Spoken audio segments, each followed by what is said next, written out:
மேராஜ் பயணம் நாம ரொம்ப சிறிதா அனிமேஷன்ல பார்க்கலாம்.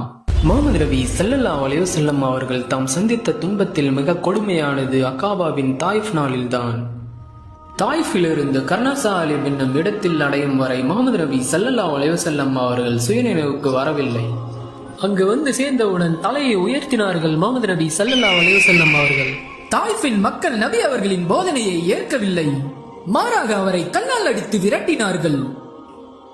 இந்நிலையில்தான் முஹம்மது நபி ஸல்லல்லாஹு அலைஹி வஸல்லம் அவர்கள் மெஹராஜ் என்னும் விண்ணுலக பயணம் மேற்கொண்டார்கள்.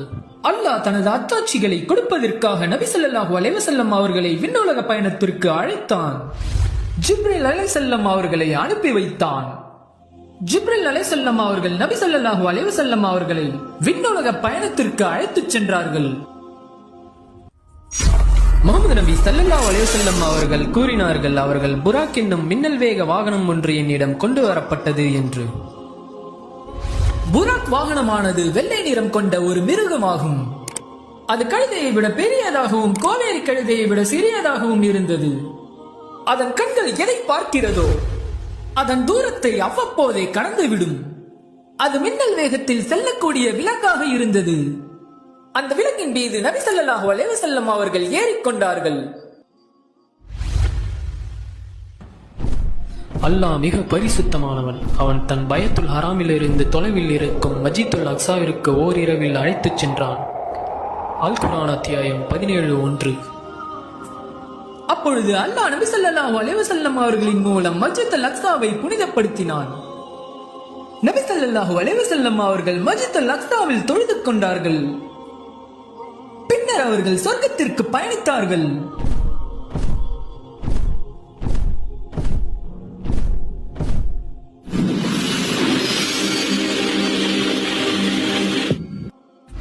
நபி ஸல்லல்லாஹு அலைஹி வஸல்லம் அவர்கள் ஜிப்ரீல் அலைஹிஸ்ஸலாம் அவர்களுடன் முதல் வானத்திற்கு சென்றார்கள்.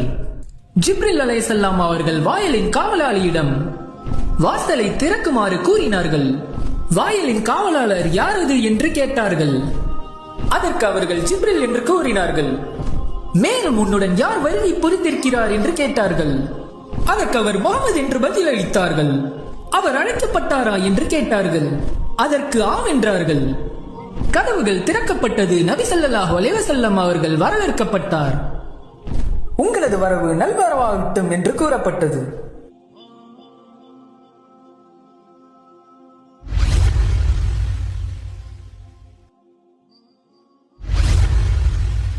அங்கு ஒரு மனிதர் இருந்தார்.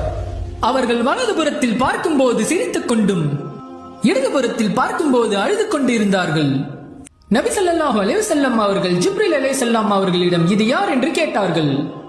அதற்கு அவர் ஆதம் அலைஹிஸ்ஸலாம் என்று கூறினார்கள்.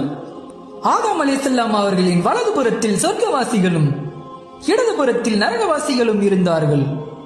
நபி ஸல்லல்லாஹு அலைஹி வஸல்லம் அவர்கள் ஆதம் அலைஹிஸ்ஸலாம் அவர்களுக்கு சலாம் கூறினார்கள். அதற்கு ஆதம் நபி அவர்கள், மகனும் நபியுமாகிய நீ வரவேற்கப்படுகிறாய் என்று கூறினார்கள். பின் நபி ஸல்லல்லாஹு அலைஹி வஸல்லம் அவர்களும் ஜிப்ரீல் அலைஹிஸ்ஸலாம் அவர்களும் இரண்டாவது வானத்திற்கு சென்றார்கள். முந்தைய வானத்தை போல் அங்கிருந்த காவலாளி அதே கேள்விகளை கேட்டார்கள். அதற்கு பதில் கூறிவிட்டு இரண்டாவது வானத்தில் நுழைந்தார்கள்.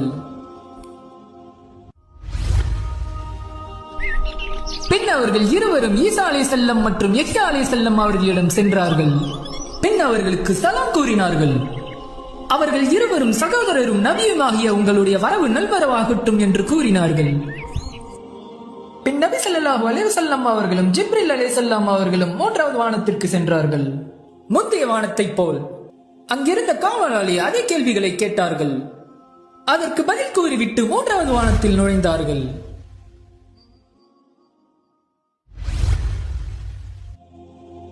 மூன்றாவது வானத்தில் யூசுப் நபி அவர்களை சந்தித்தார்கள். பின் அவர்களுக்கு சலாம் கூறினார்கள். அதற்கு யூசுப் நபி அவர்கள் சகோதரரும் நபியுமாகிய உங்களுடைய வரவு நல்வரவாகட்டும் என்று கூறினார்கள். பின் அவர்கள் இருவரும் நான்காவது வானத்திற்கு சென்றார்கள். முந்தைய வானத்தை போல் அங்கிருந்த காவலாளி அதே கேள்விகளை கேட்டார்கள். அதற்கு பதில் கூறிவிட்டு நான்காவது வானத்தில் நுழைந்தார்கள்.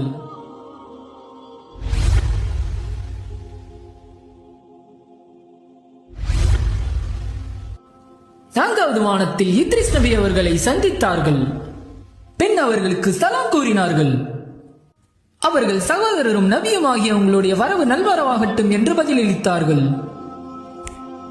பின் அவர்கள் 5வது வானத்திற்கு சென்றார்கள். முந்தைய வானத்தைப் போல் அங்கிருந்த காவலாளி அதே கேள்விகளை கேட்டார்கள். அதற்கு பதில் கூறிவிட்டு 5வது வானத்தில் நுழைந்தார்கள்.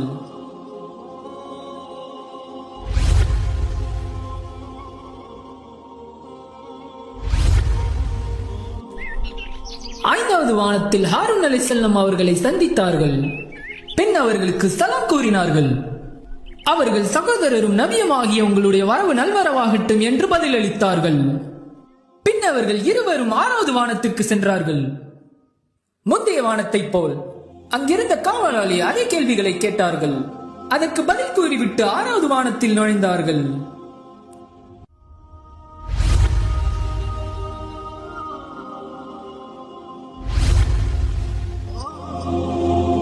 வானத்தில் நபி மூசா அலைஹிஸ்ஸலாம் அவர்களிடம் சென்றார்கள். பின் அவர்களுக்கு சலாம் கூறினார்கள். அவர்கள் சகோதரரும் நபியுமாகிய உங்களுடைய வரவு நல்வரவாகட்டும் என்று பதிலளித்தார்கள். நபி ஸல்லல்லாஹு அலைஹி வஸல்லம் அவர்கள் மூசா நபி அவர்களை கடந்து சென்ற போது மூசா நபி அவர்கள் அழுதார்கள். ஏன் அழுகிறீர்கள் என்று கேட்டதற்கு, என் இறைவனை எனக்கு பின் அனுப்பப்பட்ட இந்த இளைஞரின் சமூகத்தினர் என் சமூகத்தினரை விட அதிகம் பேர் சொர்க்கம் செல்வார்கள் என்றார்கள். பின் அவர்கள் இருவரும் 7வது வானத்திற்கு சென்றார்கள். முந்தைய வானத்தைப் போல் அங்கிருந்த காவலாளி அதே கேள்விகளை கேட்டார்கள். அதற்கு பதில் கூறிவிட்டு 7வது வானத்தில் நுழைந்தார்கள்.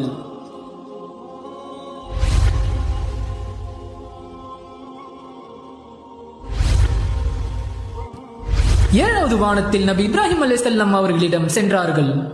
பின் அவர்களுக்கு சலாம் கூறினார்கள். அவர்கள் மகனும் நபியுமாகிய உங்களுடைய வரவு நல்வரவாகட்டும் என்று கூறினார்கள். 7 வானங்களை கடந்த பிறகு ஜிப்ரீல் அலைஹிஸ்ஸலாம் அவர்கள் நபி ஸல்லல்லாஹு அலைஹி வஸல்லம் அவர்களை பைத்துல் மாமூர் என்னும் இடத்திற்கு அழைத்துச் சென்றார்கள். பைத்துல் மாமூரில் 70,000 மலக்குமார்கள் தொழுது கொண்டு இருக்கிறார்கள். அதில் ஒருவரை சென்றால் அதற்கு பின் அதில் இருந்து திரும்ப செல்ல முடியாது. மேராஜ் இரவின் போது பைத்துல் மாமூர் நபி ஸல்லல்லாஹு அலைஹி வஸல்லம் அவர்களுக்கு காட்டப்பட்டது. பின்னர் அங்கு சித்ரத்துல் முன்தகா என்னும் இலந்தை மரம் நபி ஸல்லல்லாஹு அலைஹி வஸல்லம் அவர்களுக்கு காட்டப்பட்டது. அதன் பழங்கள் அரேபியாவின் ஹஜ்ர் என்ற இடத்தில் விளைவது போல் இருந்தது. அதன் இலைகள் யானைகளின் தந்தம் போல் இருந்தது. அதன் வேர்பகுதியில் 4 ஆறுகள் ஓடிக்கொண்டிருந்தன. பின் அவர்களுக்கு 3 கிண்ணங்கள் கொடுக்கப்பட்டது.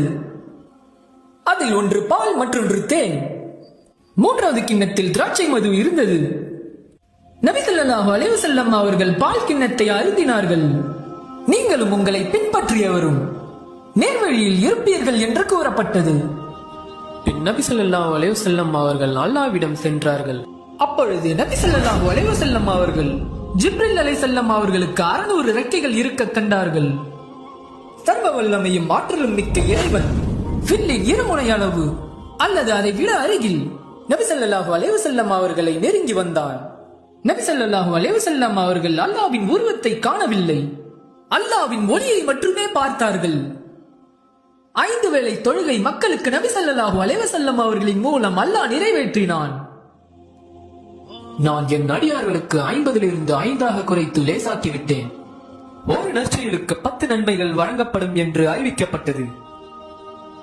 மேராஜ் பயணத்தின் போது நபி ஸல்லல்லாஹு அலைஹி வஸல்லம் அவர்களுக்கு அல்லாஹ் அல் பஹரா அத்தியாயத்தின் இறுதி வசனங்களை கொடுத்தான். மேலும் நபி ஸல்லல்லாஹு அலைஹி வஸல்லம் அவர்களின் சமுதாயத்தாரில் அல்லாஹ்விற்கு இணை ஏதும் வைக்காதவருக்கு பேரழிவை ஏற்படுத்தும் பெரும்பாவங்கள் மன்னிக்கப்படும் வாக்குறுதி. நபி மூசா அலைஹிஸ்ஸலாம் அவர்கள் உயரமான பழுப்பு நிறம் மற்றும் சுருள் மூடி கொண்ட மனிதராக இருந்தார்கள்.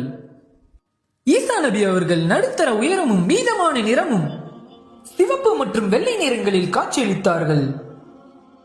நபி ஸல்லல்லாஹு அலைஹி வஸல்லம் அவர்கள் மெஹராஜ் இரவின் போது நரகத்தின் காவலாளி மாலிக் அவர்களையும் சந்தித்தார்கள்.